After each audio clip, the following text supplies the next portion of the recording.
Nasal polyps, NP, are noncancerous growths within the nose or sinuses. Symptoms include trouble breathing through the nose, loss of smell, decreased taste, postnasal drip, and a runny nose. The growths are sac-like, movable, and nontender, though face pain may occasionally occur.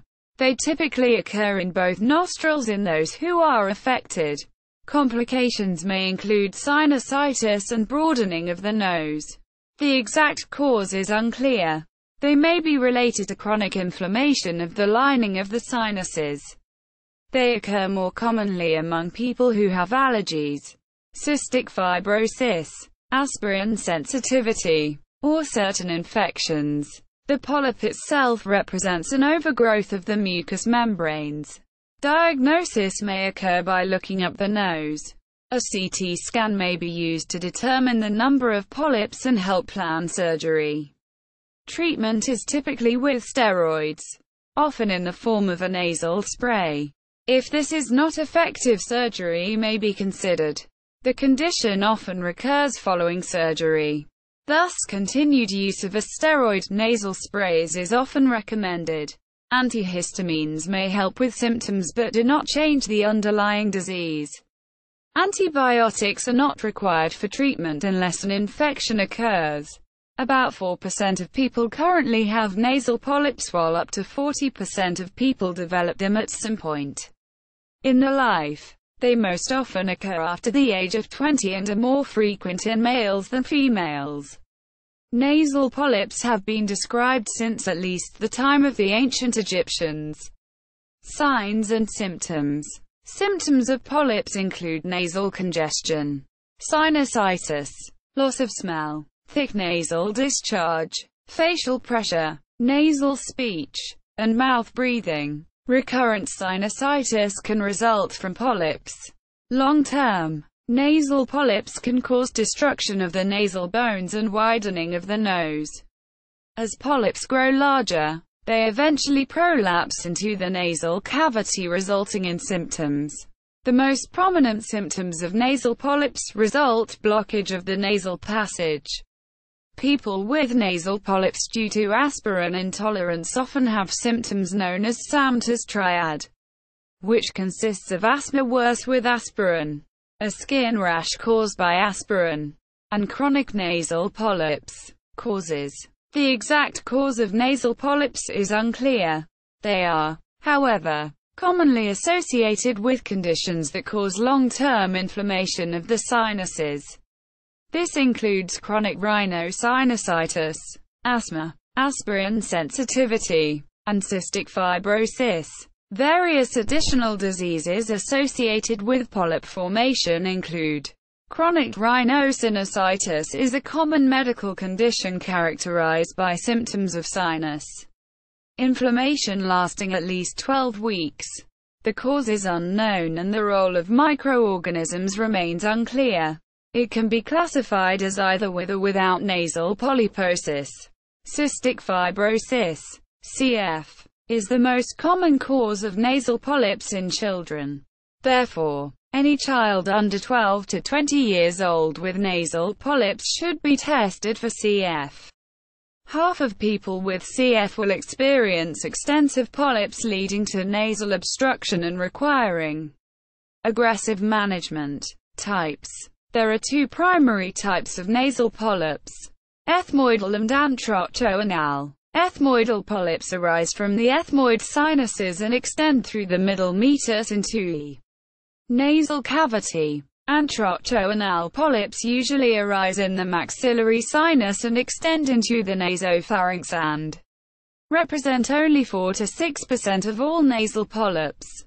However, antrochoanal polyps are more common in children, comprising 1/3 of all polyps in this population. Ethmoidal polyps are usually smaller and multiple, while antrochoanal polyps are usually single and larger. Pathophysiology. The true cause of nasal polyps is unknown, but they are thought to be due to recurrent infection or inflammation. Polyps arise from the lining of the sinuses, nasal mucosa, particularly in the region of middle meters, becomes swollen due to collection of extracellular fluid. This extracellular fluid collection causes polyp formation and protrusion into the nasal cavity or sinuses. Polyps, which are sessile in the beginning, become pedunculated due to gravity. In people with nasal polyps due to aspirin or NSAID sensitivity, the underlying mechanism is due to disorders in the metabolism of arachidonic acid. Exposure to cyclooxygenase inhibitors such as aspirin and NSAIDs leads to shunting of products through the lipoxygenase pathway, leading to an increased production of products that cause inflammation in the airway. These inflammatory products lead to symptoms of asthma such as wheezing as well as nasal polyp formation. Diagnosis: nasal polyps can be seen on physical examination inside of the nose and are often detected during the evaluation of symptoms. On examination, a polyp will appear as a visible mass in the nostril. Some polyps may be seen with anterior rhinoscopy, looking in the nose with a nasal speculum and a light, but frequently, they are farther back in the nose and must be seen by nasal endoscopy. Nasal endoscopy involves passing a small, rigid camera with a light source into the nose. An image is projected onto a screen in the office so the doctor can examine the nasal passages and sinuses in greater detail. The procedure is not generally painful, but the patient can be given a spray decongestant and local anesthetic to minimize discomfort. Attempts have been made to develop scoring systems to determine the severity of nasal polyps.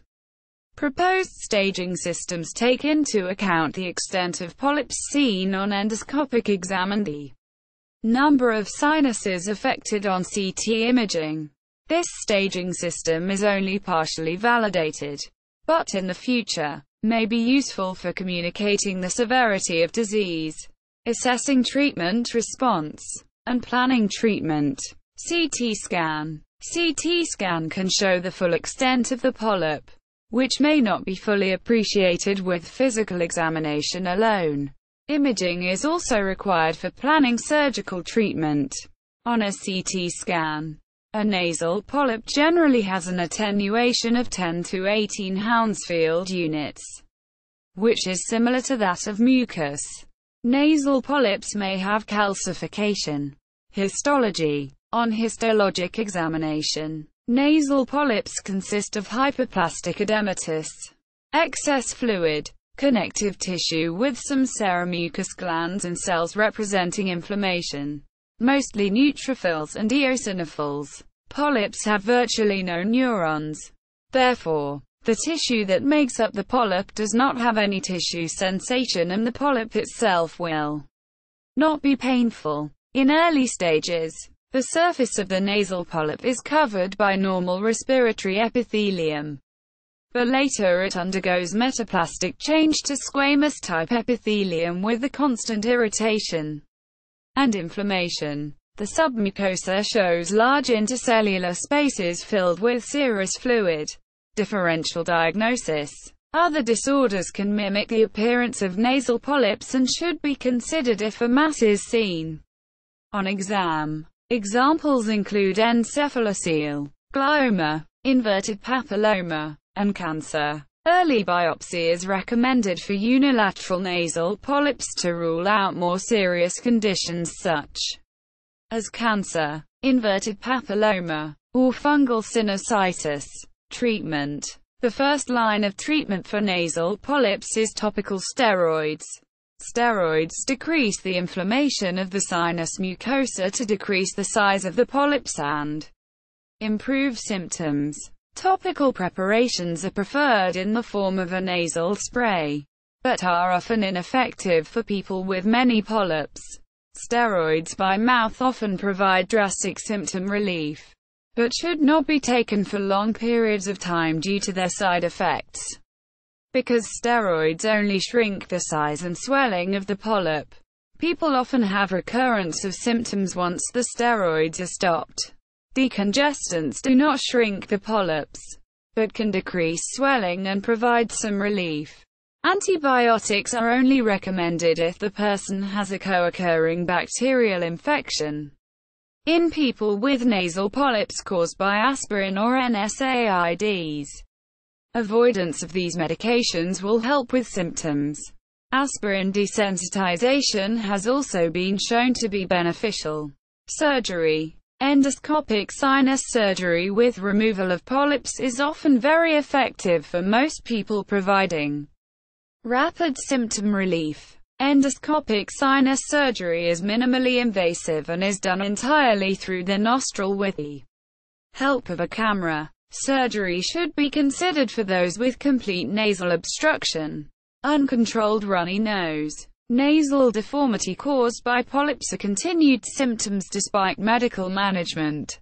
Surgery serves to remove the polyps as well as the surrounding inflamed mucosa, open obstructed nasal passages, and clear the sinuses. This not only removes the obstruction caused by the polyps themselves, but allows medications such as saline irrigations and topical steroids to become more effective. Surgery lasts approximately 45 minutes to 1 hour and can be done under general or local anesthesia. Most patients tolerate the surgery without much pain, though this can vary from patient to patient.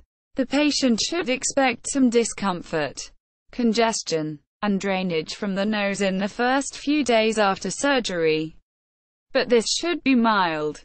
Complications from endoscopic sinus surgery are rare, but can include bleeding and damage to other structures in the area, including the eye or brain.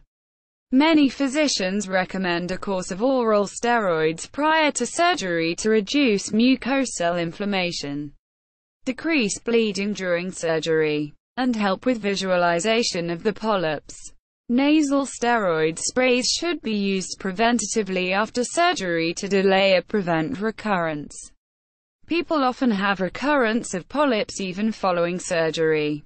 Therefore, continued follow-up with a combination of medical and surgical management is preferred for the treatment of nasal polyps. Epidemiology. Nasal polyps resulting from chronic rhinosinusitis affect approximately 4.3% of the population.